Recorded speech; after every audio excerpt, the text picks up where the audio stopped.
I paid my $65 share and left my family with the $3,000 tab. The waiter didn't ask, "How are we splitting this?" He didn't place the black leather folder in the center of the table, the neutral ground where civilized people reach for their wallets. He walked past my father, past my mother, past my younger brother Tyler, the birthday boy, and placed the bill directly next to my right hand. It was a subtle movement, practiced and precise, but it landed with the weight of a gavel sentencing me to a fine I hadn't agreed to pay. I looked at the waiter, a young guy who looked like he'd seen this play out 100 times. He gave me a microscopic shrug, an apology in his eyes, before retreating into the shadows of the steakhouse. I looked at the table. 12 people. My parents, my brother Tyler, his new girlfriend, her sister, and 6 of Tyler's business associates. Guys in tight suits who talked loudly about crypto and hustle culture, but ordered appetizers like they hadn't eaten in 3 days. I looked at the folder. I opened it. Total, $3,240.58. I felt the blood drain from my face, not because I couldn't afford it, but because I knew exactly what was happening. This wasn't a dinner. This was a shakedown. To understand why the bill landed next to me, you have to understand the family mythology. In the Collins family, there are 2 roles. There is Tyler, the dreamer, and there is me, Jason, the safe bet. Tyler is 28. He's been a DJ, a personal trainer, a day trader, and now, apparently, a brand ambassador. He drives a leased Audi he can't afford and lives in my parents' finished basement. My parents, Linda and Bob, worship the ground he walks on because he has charisma. They've spent their retirement savings bailing him out of bad investments and credit card debt, always with the excuse that he's just about to make it big. I'm 32. I'm a structural engineer. I drive a 4-year-old Toyota Camry. I live in a modest 2-bedroom condo. I max out my 401k. I don't post my vacations on Instagram. In my family's eyes, this makes me boring. It also makes me the bank. The setup for this night had been meticulous. My mom had texted me 2 weeks ago. "We're taking Tyler out for his birthday, the big 2 to 8. We want the whole family there. Please, Jason. He looks up to you. It would mean the world to him. We're taking Tyler out." The phrasing was key. In the English language, that implies the speaker is the host. I asked, "Where?" "The Prime Cut," she said. "It's the most expensive steakhouse in the city. $80 steaks. $20 sides of mashed potatoes." "That's pricey, Mom," I had texted back. "Are you sure?" "We saved up," she replied. "We want to treat him. Just come. Just bring yourself." So I went. I arrived on time wearing a button-down and slacks. I expected a table of 4, maybe 5 if Tyler brought a date. Instead, I walked into a banquet setup. Tyler was at the head of the table, holding a glass of scotch that I knew cost $35 a pour. "Jason, my man," Tyler boomed, standing up to hug me. He smelled like expensive cologne and confidence. "Glad you made it. These are the boys.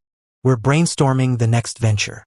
I shook hands with a row of guys named Chad and Brad and Skylar, who barely looked at me because I wasn't wearing a Rolex. I sat down next to my dad. "Quite a crowd," I said quietly. Dad didn't make eye contact. He was aggressively buttering a roll.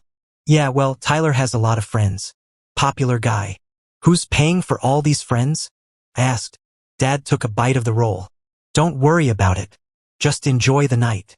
The ordering was a spectacle. When you know you're paying, you look at the right side of the menu. When you think someone else is paying, you look at the left. But when you know you're going to scam someone, you don't look at the menu at all. You just ask for the specials. Tyler ordered the tomahawk ribeye. Market price. His friends ordered seafood towers. My mom ordered a bottle of Camus for the table. Then another. Tyler's girlfriend ordered the lobster mac and cheese as an appetizer. I ordered a wedge salad and the roast chicken. I drank iced tea. I sat there, watching the gluttony, a pit forming in my stomach. I did the mental math as the plates arrived. The seafood towers alone were $150 each. The wine was $200 a bottle. The conversation was the usual torture. Tyler dominated the room, talking about his upcoming 7-figure deal that just needed a little seed capital. His friends nodded like bobbleheads. My mom looked at him with starry eyes. "Isn't he amazing?" she whispered to me. "He has such vision. You should invest with him, Jason. Keep it in the family." "I'm good with my index funds, Mom," I said. She frowned. "Always so conservative. You have to risk it to get the biscuit, Jason." I didn't say that I had the biscuit. I had the whole bakery. I just didn't eat it all in one sitting. Then came the end. The clearing of plates. The coffee and dessert. The happy birthday song sung by 3 waiters who looked like they wanted to be anywhere else. And then the bill. The waiter dropped it next to me. The table went silent. The entrepreneurs suddenly found their shoes very interesting. Tyler was busy checking his phone. Mom was looking at the ceiling. Dad was studying his toothpick. I let the bill sit there for a full 10 seconds. The silence stretched, thin and tight as a wire. I picked up the black folder. I didn't open it again. I slid it across the white tablecloth, past the candle, until it rested directly in front of my father. "Great dinner," I said. "Thanks for inviting me." Dad stared at the folder like it was a live grenade. He laughed, a nervous, hacking sound. "Oh, stop it, Jason. You're funny." He slid it back to me. "What's funny?" I asked, leaving the folder where it was. "We figured." Dad cleared his throat. "We figured you'd want to handle this. As a gift. For your brother." "A gift?" I repeated. "A $3,000 gift?" I brought him a card and a bottle of bourbon. "That's in the gift bag." "Jason," Mom hissed, leaning across the table.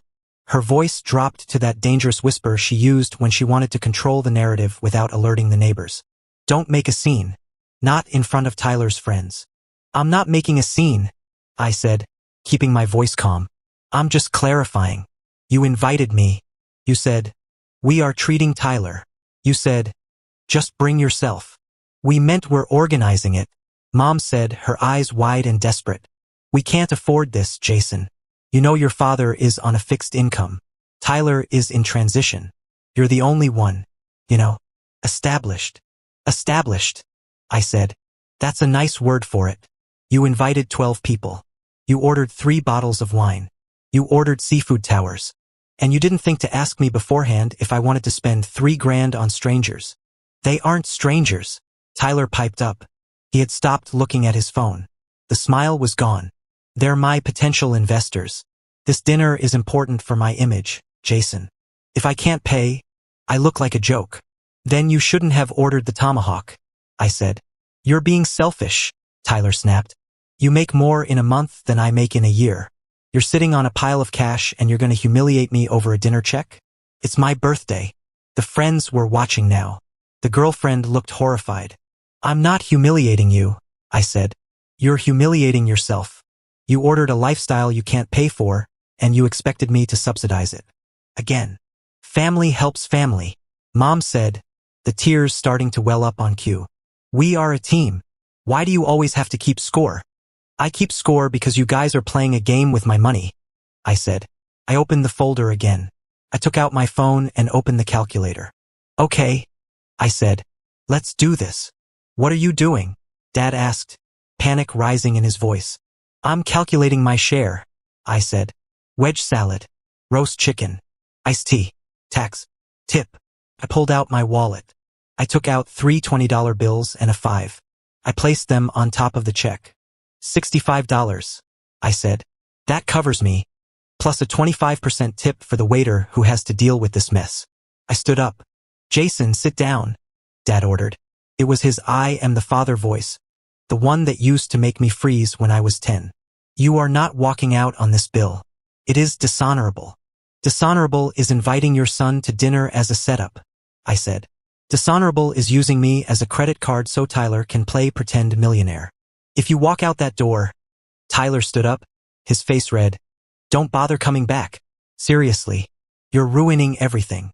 "I think I'm just stopping the bleeding," I said. I looked at Tyler's friends. "Great meeting you guys. Good luck with the venture. By the way, the valet parking is $40. Cash only." I turned and walked away. The walk to the door felt like a mile. I could feel their eyes boring into my back. I could hear my mother's stage whisper sobbing. "I can't believe him. After everything we did for him." I walked past the hostess stand. I walked out into the cool night air. My hands were shaking. Not from fear, but from adrenaline. It was the first time in my life I had completely said no. I got into my Camry. I locked the doors. I didn't start the engine immediately. I just sat there, breathing. My phone started buzzing before I even put the car in gear. "Mom, come back inside right now. The manager is threatening to call the police." "Tyler, you're a piece of shit." Mom is having a panic attack. Dad, I am ashamed of you. You have money. You could have just paid it and we'd discuss it later. You chose to embarrass us. I didn't reply. I put the phone on Do Not Disturb. I drove home. I didn't turn on the radio.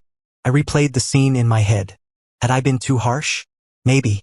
Maybe I could have paid half. Maybe I could have paid it and then demanded they pay me back, which they never would. But then I remembered the waiter placing the bill next to me. He knew. They had signaled him. They had probably made a joke about it before I arrived. Don't worry, the guy in the blue shirt will get it. He's the rich one. They had sold me out before I even sat down. The next morning, the fallout was radioactive. I woke up to a Facebook post from my mother. A picture of Tyler blowing out candles, cropped so you couldn't see the restaurant, with the caption, "Despite some family members trying to ruin the joy, we managed to celebrate our special boy. A mother's love costs nothing, but apparently, loyalty has a price tag for some." The comments were filled with her friends saying, "Stay strong, Linda," and "Money changes people, sad." I also got a text from my aunt. "Your mother called me crying. She said they had to max out your father's emergency credit card, the one for his heart medication, to pay the bill. I hope you're proud of yourself."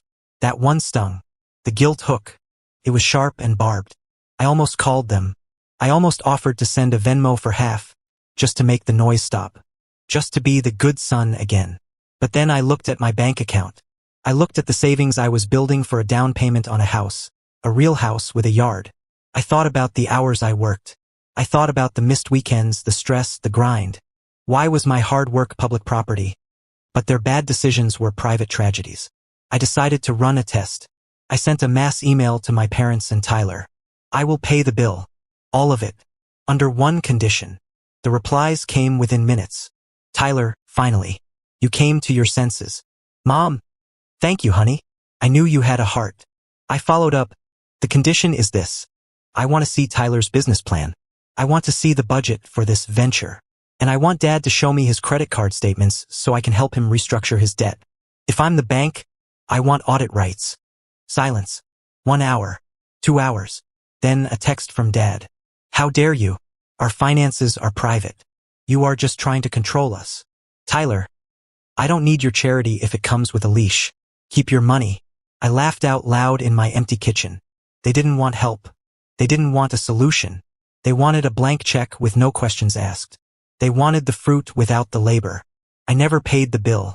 A few weeks later, I heard through the grapevine that Tyler's business associates had ghosted him because he couldn't put up his share of the investment. The venture collapsed. He was back to playing video games in the basement. My parents still send me chilly texts on holidays, usually followed by a link to a GoFundMe for some unexpected emergency, or a passive-aggressive article about how children abandon their elderly parents. I stopped going to the family dinners. I started having my own dinners. Last week, I went back to the Prime Cut. I went alone. I sat at the bar. I ordered the tomahawk ribeye. I ordered a glass of that expensive scotch. The bartender, the same waiter from that night, recognized me. He paused while polishing a glass. "Hey," he said. "You're the guy who walked out." I tensed up. "Yeah, that was me." He cracked a smile. "Man, we talked about that for a week in the kitchen. Legendary. Usually people just cave. They grumble, but they pay. Watching you put down that cash and walk. It was like watching a prisoner break out." "It felt like a breakout," I admitted. "Dinner's on me tonight," he said, pouring the scotch. "Well, the steak is on you." "Fair enough," I said. I ate the steak. It was delicious. It tasted like charcoal and rosemary and rich, fatty beef. But mostly, it tasted like the one thing money actually can buy if you use it right. Boundaries. I paid my bill. I tipped 50%. And I drove home to my quiet condo, in my boring car, and slept better than I had in years.